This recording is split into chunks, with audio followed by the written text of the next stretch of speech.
हाँ तो बताओ बच्चों, एक इंसान के शरीर में सबसे लंबी हड्डी कौन सी होती है और उसका क्या नाम है? कनिका मैम इस सरकारी स्कूल की बायोलॉजी टीचर हैं। उसने जो सवाल पूछा था सारे बच्चे उसका जवाब याद करने में लग गए। तभी उनकी नजर क्लास में लास्ट बेंच पर बैठी एक बच्ची पर पड़ी जो अपना सिर खुजला रही थी और उसने काफी देर बाद आंसर बताने के लिए अपना हाथ उठाया। अरे वाह गरिमा, तुम्हें आंसर पता है? जी हाँ मैडम। तो बताओ फिर। मैडम जी, वो हमारे शरीर की जांघ की हड्डी सबसे लंबी होती है। अरे वाह, शाबाश। और उसे क्या कहते हैं? मैडम जी, उसे फीमर कहते हैं। वेरी गुड गरिमा। सारे बच्चे सोचते रह गए और तुमने सिर खुजलाकर एकदम सही जवाब दे दिया। कनिका मैम की बात सुनकर वहाँ मौजूद सारे बच्चे हंसने लगे और उनकी हंसी सुनकर गरिमा उदास हो गई। कनिका मैम को समझ ही नहीं आया कि उन्होंने ऐसा क्या कह दिया कि सारे बच्चे हंसने लगे और गरिमा मायूस हो गई। फिर अगले दिन, बच्चों आज का सवाल है कि एक स्वस्थ इंसान का दिल 1 मिनट में कितनी बार धड़कता है? बच्चे फिर से जवाब याद करने की कोशिश करने लगे कि तभी गरिमा ने सिर खुजलाते हुए हाथ खड़ा किया। अरे वाह गरिमा, फिर से शाबाश। बताओ उत्तर क्या है? मैडम, 60 से लेकर 100 बार तक। वेरी गुड गरिमा, तुम्हारा दिमाग तो बहुत तेज दौड़ता है। कनिका मैम के मुंह से अपनी तारीफ सुनकर गरिमा बहुत खुश हुई, पर तभी किसी शरारती बच्चे ने कहा, हाँ, इसका दिमाग बहुत तेज दौड़ता है क्योंकि इसके सिर में जुएं भी तो उतनी तेजी से दौड़ती हैं। उस बच्चे की बात सुनकर फिर से क्लास के सारे बच्चे हंसने लगे। अब की बार कनिका मैम ने भी ये बात सुन ली थी। उन्होंने उस शरारती बच्चे को बहुत डांट लगाई और फिर उन्होंने गरिमा की तरफ देखा जो लगातार रोई जा रही थी, तो उन्होंने जाकर उसे समझाकर चुप करा दिया। फिर कुछ दिन बाद स्कूल में परीक्षाएं हुई, लेकिन गरिमा जो क्लास में सारे सवालों के जवाब सही देती थी वो 100 में सिर्फ 40 नंबर ही ला पाई। उसके नंबरों को देखकर कनिका मैम हैरान थी, तो उन्होंने गरिमा को अपने पास बुलाया। गरिमा, ये क्या है बच्चे, तुम्हें तो हर सवाल का जवाब पता होता था, फिर परीक्षा में क्या हुआ, इतने कम नंबर? सॉरी मैडम, आगे से ऐसा नहीं होगा। देखो तुम रो मत, मुझे बताओ क्या दिक्कत है, तुमने पढ़ाई नहीं की थी क्या? मैडम जी, पढ़ाई तो बहुत की थी, मुझे पढ़ना भी पसंद है, लेकिन क्या?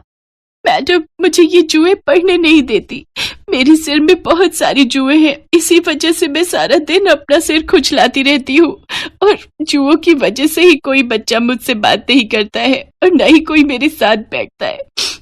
सारा दिन वो लोग मेरा मजाक उड़ाते रहते हैं। गरिमा की बात सुनकर कनिका मैम ने पहली बार उसके सिर को ध्यान से देखा तो उन्होंने भी महसूस किया कि वाकई गरिमा के सिर में बहुत सारी जुएं थी और साफ साफ दिखाई दे रही थी। तुम परेशान मत हो बेटा, सब ठीक हो जाएगा। तुम अपनी पढ़ाई पर ध्यान लगाओ और हाँ, कल अपने मम्मी पापा को अपने साथ यहाँ स्कूल लेकर आना। ठीक है मैडम जी। अगले दिन गरिमा अपने माता पिता को स्कूल लेकर आई। नमस्ते मैडम जी। नमस्ते जी, मैंने आप दोनों को गरिमा के बारे में कुछ बात करने के लिए बुलाया है। देखिए, आपकी बेटी पढ़ने में बहुत होशियार है, लेकिन फिर भी उसकी सारी मेहनत बेकार हो जाती है। वो बस जैसे तैसे पास ही हो रही है। जी हाँ मैडम जी, गरिमा ने बताया हमें, वो बेचारी अपने सिर के जुओं से बहुत परेशान है। गरिमा ने हमें बताया था कि वो सारा वक्त अपने सिर में खुजली करती रह गई और उतने में पेपर का समय पूरा हो गया, जबकि उसे सब आता था, पर फिर भी वो सब कुछ नहीं लिख पाई। हाँ, तो यही तो मैं आप दोनों से कहना चाहती हूँ कि गरिमा को अपने सिर की सफाई रखनी चाहिए और आप दोनों को इस बात पर ध्यान देना चाहिए। नहीं मैडम जी, बात वो नहीं है। वो अपना सिर साफ रखती है, रोज नहाती भी है, पर जुएं उसके सिर से जाते ही नहीं। उसकी इस बीमारी से तो हम बहुत परेशान हैं। देखिए, एक बात समझ लीजिए कि ये कोई बहुत बड़ी बीमारी नहीं है। कई बार गंदगी की वजह से सिर में जुएं पड़ जाती हैं और कई बार कुछ और कारणों की वजह से भी ऐसा हो सकता है। मैडम, हमने इसका इलाज कराने की भी कोशिश की। वो एक डॉक्टर थे, डरला मोटोजी। हाँ, मैं समझ गई, डर्मेटोलॉजिस्ट। फिर क्या हुआ? उनकी फीस और इलाज बहुत महंगा था, तो हम उनके पास जा नहीं पाए। मैं एक छोटा सा किसान हूँ, मेरे पास ज्यादा पैसे नहीं हैं। अच्छा, एक काम कीजिए, मैं ये पता लिख कर दे रही हूँ, आप उन डॉक्टरों से मिल लीजिए। ये भी डरला मोटोजी हैं? हाँ, ये भी वही है और बहुत अच्छे डॉक्टर हैं। पर मैडम जी, इनकी फीस। आप फिक्र मत कीजिए, वो मेरे पति हैं, आपसे इलाज के पैसे नहीं लेंगे। कनिका मैम की बात सुनकर गरिमा के माता पिता को बड़ी राहत मिली। अगले ही दिन वो गरिमा को डॉक्टर आकाश के पास ले गए। डॉक्टर साहब नमस्ते। नमस्ते। डॉक्टर साहब, वो हमें मैडम जी ने भेजा है। अच्छा अच्छा, तो आप गरिमा के माता पिता हैं और तुम गरिमा होगी, है ना? जी सर। आओ भाई गरिमा, यहाँ मेरे पास आकर बैठो। देखें तुम्हारे सिर की क्या हालत है। डॉक्टर आकाश ने गरिमा का सिर पकड़कर उसे अच्छे से देखा और फिर, देखिए, ये गंदगी की वजह से नहीं है, बस थोड़ा सा इन्फेक्शन है। ये जुएं आम शैम्पू या घरेलू नुस्खों से नहीं जाएंगे। तो फिर डॉक्टर साहब, क्या इसका कोई इलाज नहीं है? अरे अरे, घबराइए नहीं, ऐसा कुछ नहीं है। मैं कुछ दवाई और लोशन लिख कर दे रहा हूं, बाहर स्टोर से ले लीजिए। और हाँ, उन्हें कह देना कि मैंने भेजा है, तो वो आपसे पैसे कम लेंगे। डॉक्टर आकाश और कनिका मैम बहुत अच्छे इंसान थे। उन्होंने गरिमा और उसके घर वालों की बहुत मदद की थी। अब गरिमा वक्त पर आकाश की लिखी दवाइयाँ खाती और सर में लोशन लगाती। कुछ दिन बाद उसके सिर से जुएं जड़ से गायब हो गए और फिर कई दिनों के बाद, नमस्ते मैडम जी। नमस्ते गरिमा, कैसी हो? अरे वाह, तुम्हारे बाल तो बहुत ही प्यारे लग रहे हैं। हाँ जी मैडम जी, और देखिए ना, अब मेरे सिर में एक भी जू नहीं है। डॉक्टर साहब ने और उनकी दवाइयों ने तो कमाल ही कर दिया। हस्बैंड किसके हैं? कनिका मैम की बात सुनकर गरिमा जोर जोर से हंसने लगी। कुछ दिन बाद स्कूल में फिर से परीक्षाएं आईं। इस बार गरिमा ने पहले से भी ज्यादा मेहनत की और पूरा पेपर अच्छे से दिया। जब परीक्षा का रिजल्ट आया तो सभी हैरान रह गए, क्योंकि गरिमा पहली बार अपनी क्लास में फर्स्ट आई थी। और इस बार क्लास में फर्स्ट आई है गरिमा, पूरे 98% मार्क्स के साथ। स्कूल के सभी बच्चों के साथ साथ उनके माता पिता और स्कूल का बाकी स्टाफ भी वहां मौजूद था। और ये देखकर गरिमा के माता पिता की आंखों में आंसू आ गए और खुद गरिमा भी खुशी से रोने लगी। शायद उसके माता पिता के साथ साथ उसने भी खुद से सारी उम्मीदें तोड़ ली थी, जो अब पूरी होती दिख रही थी। ये सब आपकी और डॉक्टर साहब की वजह से ही हो पाया मैडम जी, आपका बहुत बहुत शुक्रिया। अरे नहीं बहन जी, आपकी बच्ची तो शुरू से ही होशियार थी, बस उसे थोड़ी सी मदद की जरूरत थी। आप बिल्कुल चिंता मत कीजिए, मुझे पूरा विश्वास है गरिमा अपने जीवन में बहुत कुछ हासिल करेगी। हाँ मैडम जी, मैंने तो सोच भी लिया, अपनी गरिमा को मैं एक डरला मोटोजी बनाऊंगी। मम्मी, डरला मोटोजी नहीं, डर्मेटोलॉजिस्ट। गरिमा की बात सुनकर वहां खड़े सारे लोग जोर जोर से हंसने लगे। कनिका मैम भी बहुत खुश थी, क्योंकि उनकी थोड़ी सी कोशिश से एक बच्ची की जिंदगी संवर गई थी और उसके सपनों को पंख मिल चुके थे।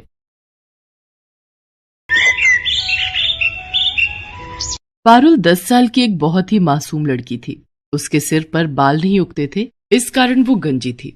आस पड़ोस, रिश्तेदार और स्कूल में सब पारुल को गंजी या फिर टकली कहकर बुलाते थे। कभी कभी इस बात से पारुल बहुत दुखी हो जाती थी। ये देख पूजा, मेरी मम्मी मेरे लिए कल मार्केट से न्यू हेयर पिन लेकर आई है।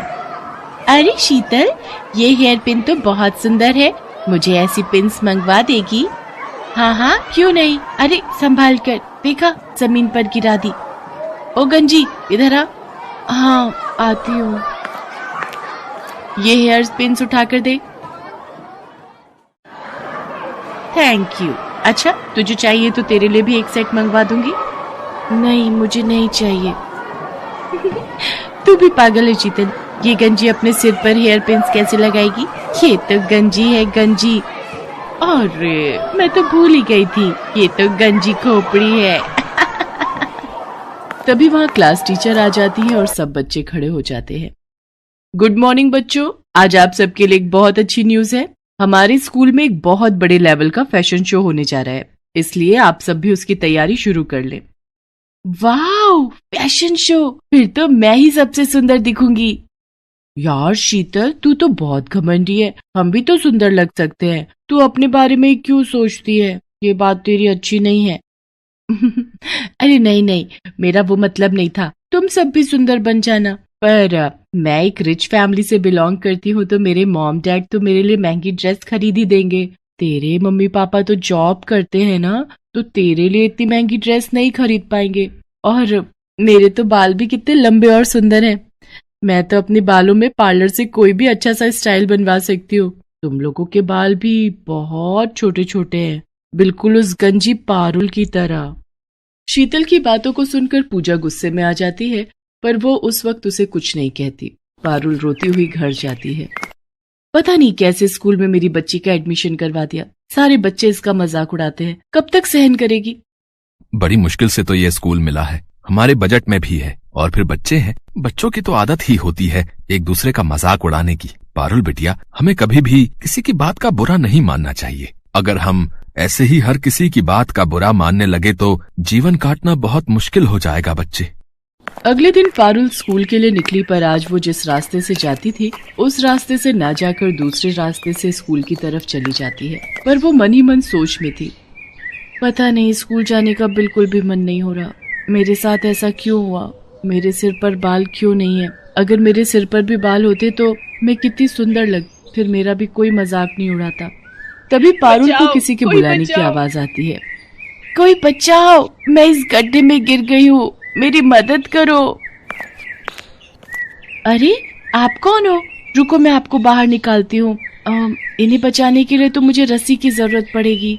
अब क्या करूँ? वो एक रस्सी पड़ी हुई दिखाई दे रही है। किसी तरह पारुल उस रस्सी की सहायता से एक औरत को गड्ढे से बाहर निकालती है। तुम्हारा बहुत बहुत शुक्रिया बहादुर लड़की, तुमने मुझे गड्ढे से निकालकर मेरी जान बचाई। कोई बात नहीं, आप मुसीबत में थी और मेरी मम्मी कहती है कि मुसीबत में हमें सबकी सहायता करनी चाहिए। पर आप इस गड्ढे में कैसे गिरी? मेरा नाम सोफिया है, मैं एक जादूगरनी हूँ। मैं कल रात जब अपने घर वापस जा रही थी तो रात के अंधेरे में मुझे ये गड्ढा दिखाई नहीं दिया और मैं इस गड्ढे में गिर गई। अगर आप जादूगरनी हो तो आप इस गड्ढे से बाहर क्यों नहीं आ सके? क्योंकि मेरा जादू सिर्फ दूसरों पर काम करता है, मैं अपने ऊपर अपने जादू का उपयोग नहीं कर सकती। तुमने मेरी सहायता की है, बताओ मैं तुम्हारी क्या मदद कर सकती हूँ? तुम्हें अगर मुझसे कुछ चाहिए तो मैं जादू से तुम्हें वो दे सकती हूँ। क्या आप जादू से कुछ भी दे सकती हो? हाँ बिल्कुल, तुम मुझसे जो भी मांगोगी और मेरे बस में होगा तो मैं अवश्य दूंगी। क्या आप मेरे सिर पर बाल उगा सकते हो? सब मुझे गंजी कहकर बहुत चिढ़ाते हैं। मेरे स्कूल में फैशन शो होने वाला है। बस इतनी सी बात, अभी लो। जादूगरनी छड़ी घुमाए, सिर पर लंबे बाल आ जाए। और देखते ही देखते पारुल के सिर पर लंबे और सुंदर बाल आ जाते हैं। अब वो गंजी नहीं थी। पारुल, तुम्हारे सिर पर असली बाल है, ये बात किसी को मत बताना। जब समय आएगा तो सबको खुद पता चल जाएगा। अभी तुम सबसे यही कहना कि तुमने बालों के लिए एक विग खरीदा है। अब तुम स्कूल जाओ और कभी भी मेरी जरूरत हो तो 3 बार मुझे आवाज लगाना, मैं तुम्हारे सामने आ जाऊंगी। थैंक यू जादूगरनी आंटी, आप बहुत अच्छी हो। पारुल के सिर पर बाल आ जाते हैं और वो बहुत खुश होती है। उसके बाद वो स्कूल जाती है और सबको यही कहती है कि उसने बालों में विग लगवाई है। इस पर सब बच्चे हंसने लगते हैं। विग लगाने से क्या होता है तो तू अभी भी गंजी ही ना। पारुल शीतल की बात का बुरा नहीं मानती। पारुल घर जाकर अपने मम्मी पापा को सारी सच्चाई बता देती है। कुछ दिन बाद फैशन शो था और वो बहुत सुंदर तैयार होकर फैशन शो के लिए स्कूल जाती है। शीतल ने भी महंगी ड्रेस और महंगा हेयर स्टाइल करवाया था। पूजा के मन में शीतल के लिए नफरत थी। पूजा उससे अपने अपमान का बदला लेना चाहती थी। शीतल बहुत घमंड करती है ना अपने बालों पर। आज मैं उसके बालों में ये गोंद चिपकाकर उसके सारे बाल खराब कर दूंगी ताकि वो फैशन शो में भाग ही ना ले पाए। शीतल, तेरे बाल तो बहुत सुंदर लग रहे हैं, पर बालों में जो ऊपर पिन लगी हुई है ना, मैं उसको ठीक कर दूं? लग रहा है वो नीचे गिरने वाली है। कहाँ गिर रही है, जरा ठीक से लगा दे। पूजा जानबूझकर अपने हाथों में पकड़ी हुई गोंद की डिब्बी शीतल के बालों में गिरा देती है। ओह सॉरी शीतल, मेरे हाथ में तो गोंद की शीशी थी, तुम्हारे सारे बालों में गिर गई है। मुझसे गलती हो गई, मैंने ये जानबूझकर नहीं किया। पूजा, थोड़ी देर में फैशन शो स्टार्ट होने वाला है, तुमने मेरे सारे बाल खराब कर दिए। मेरे सारे बाल चिपक गए हैं, देखो मैं कितनी गंदी लग रही हूँ। अब मैं क्या करूंगी? शीतल रोने लगती है। सब बच्चे फैशन शो के लिए नीचे हॉल में पहुंच जाते हैं। शीतल क्लास में बिल्कुल अकेली बैठी थी। तभी पारुल वहां आ जाती है। उसे सारी बात पता चलती है। तुम चिंता मत करो, मैं अभी जादूगरनी आंटी को बुलाती हूँ, वो तुम्हारे बाल बिल्कुल ठीक कर देंगी। पारुल जादूगरनी को आवाज लगाती है और वो वहां आ जाती है। पारुल, शीतल ने तो हमेशा तुम्हारा मजाक उड़ाया है, फिर भी तुम इसकी मदद करना चाहती हो, पर इसके लिए एक शर्त है। अगर मैं शीतल के बाल ठीक करूंगी तो बदले में तुम्हें फिर से गंजा होना पड़ेगा। जादूगरनी आंटी, कोई बात नहीं, आप मुझे फिर से गंजा कर दो, पर मेरी दोस्त के बाल ठीक कर दो। शीतल पारुल की सारी बातें सुन रही थी। इसका मतलब पारुल के बाल असली हैं? इसने विग नहीं पहना? मैंने पारुल से कितनी नफरत की, उसका कितना मजाक उड़ाया, पर ये मेरे लिए फिर से गंजी होने को तैयार है। सचमुच मैं कितनी बुरी हूँ। पारुल कितनी अच्छी है। जादूगरनी आंटी, आप ऐसा कुछ मत करना। आप पारुल को फिर से गंजा मत करो। मैं फैशन शो में हिस्सा नहीं लूंगी। आप मेरे बाल ऐसे ही रहने दो। चिंता मत करो शीतल, मैं तो पारुल की परीक्षा ले रही थी। मैं ऐसा कुछ नहीं करूंगी। मैं तुम्हें सीख देना चाहती थी, कभी भी किसी से ईर्ष्या मत करना। ईर्ष्या करना बुरी बात है। पारुल, तुम सचमुच बहुत संस्कारी बच्ची हो। तुम्हारे माता पिता ने तुम्हें बहुत अच्छे संस्कार दिए हैं, इसलिए मैं तुम्हारे कहने पर शीतल के बाल ठीक कर देती हूँ। जादूगरनी शीतल के बाल ठीक कर देती है। मुझे माफ कर दो पारुल, मैंने हमेशा तुम्हारा मजाक उड़ाया। मेरी अपनी दोस्त पूजा मेरे साथ गलत कर गई। मैं सबको बताऊंगी कि तुम बहुत अच्छी हो। पारुल, अब मैं चलती हूँ। अब मैं कुछ समय के लिए यहाँ से दूर जा रही हूँ, इसलिए मेरा तुमसे मिलना नहीं हो पाएगा। मैं जब भी वापस आऊंगी तो तुमसे जरूर मिलूंगी।